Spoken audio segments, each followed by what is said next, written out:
Hi subscribers and welcome back to the channel. What would I do if my financial advisor missed my CETV expiry date? Well, number one, I'd be pretty pissed off.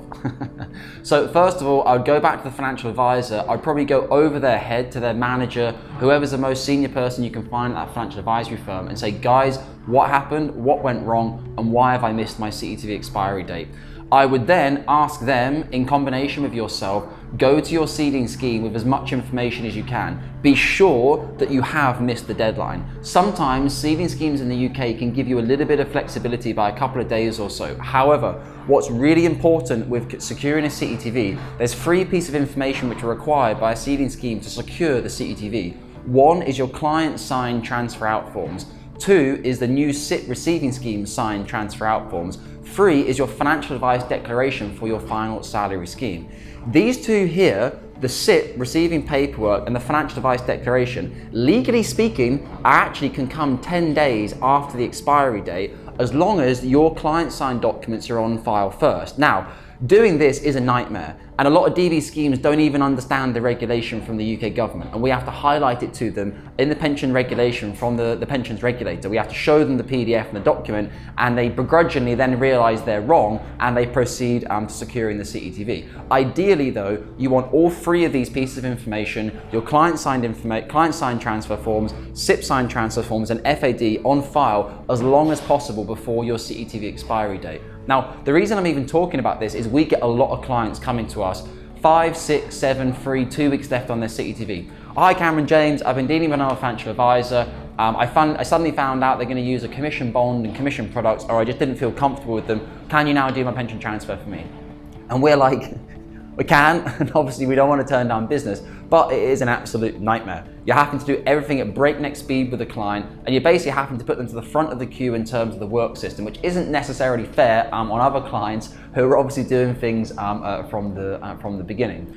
So if you've definitely missed the CETV and there's no way back with the seeding scheme, they're not going to offer you an extension, there's nothing that can be done, you then need to understand your next step and how you're going to move forward. So what I would say is you need to get in touch with a financial advisor who has a clear understanding of gilt rates, interest rates and CETV values. Now, because interest rates in the UK go up or down doesn't necessarily mean that the 10 or the 20-year gilt rate would have moved. The 10 or the 20-year gilt rate, which is what your CETVs are largely factored in, I would say in my own personal opinion, 90% of the value of your CETV is defined by the current gilt rate.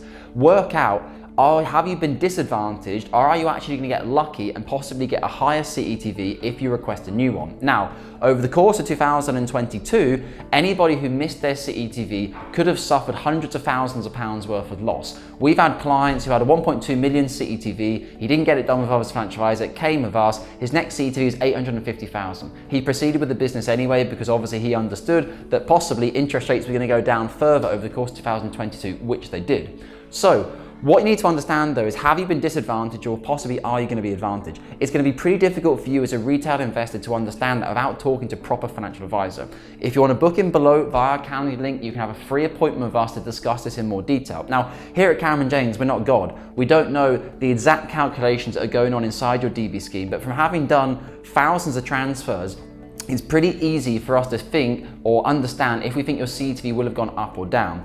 If your CETV is going to having gone down in value, a lot of clients are saying, right, I'm going to take action against my other IFA firm, this, that, and the other. In reality, at the end of the day, all the disclaimers that you sign, etc., you're unlikely to sign something in blood which says they guarantee they're going to get this done for you. There's obviously a DB authorised advice process which has to happen, and in fairness to our IFAs who miss CETVs, this will often be down to your DB scheme having not provided all the vital information which should originally be included in the cash equivalent transfer value. So you got to work out, have you been advantaged, disadvantaged or not? But the main thing I would say is you need to carry on, because if interest rates continue to rise further and gilt rates obviously go up as well, you're going to struggle to get a better transfer value than what you had previously. A lot of clients will sit on the fence and say, oh, I'm going to wait for it to go back up again.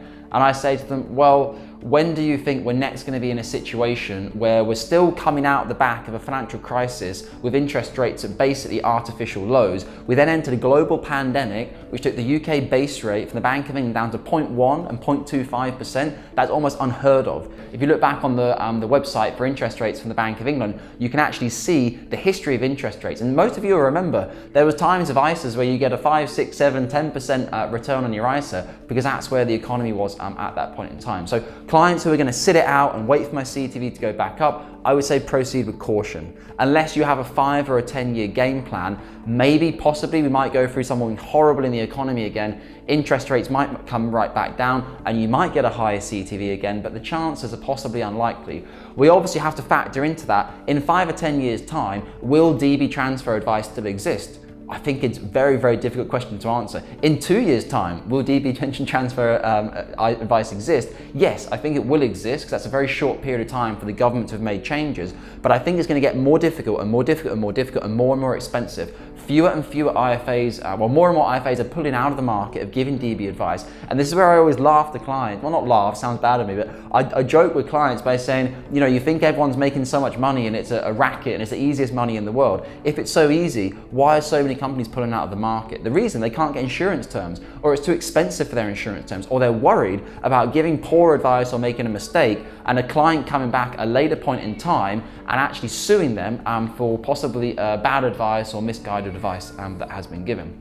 So speak to another IFA. If you've missed one with your first IFA, you're probably not very happy with them. Get in touch with a new IFA, start the process, and be sure to request your cash recurrent transfer value through your financial advisor. Do not do it yourself, because this will delay things down. You won't understand if any information is missing. And then I would say go forward to a new authorized DB advice process from a pension transfer specialist to ascertain if moving out of a DB pension scheme is suitable for you or not. Here at Cameron James, obviously we have at the moment the ability for clients to proceed on an insistent client basis, which is part of the FCA guidelines and framework of clients who have a statutory right to transfer out, even if the official advice is no. But this is something that we use sparingly with clients and depending on their situation. Guys, I hope it's been a useful video, and as always, take care with your UK pension assets.